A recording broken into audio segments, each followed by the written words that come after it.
Description of soldering condition setting. Pressing the soldering condition button from the startup screen opens the soldering feed parameter setting screen.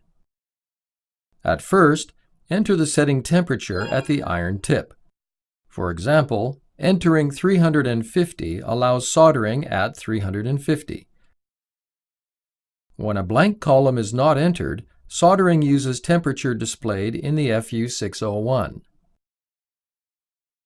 The soldering condition consists of the primary soldering, secondary soldering, and third soldering for which the condition is set in accordance with the soldering object by setting feeding amount, feed rate, return amount, returning rate, and heating time. A total of 250 cases can be registered for the soldering condition.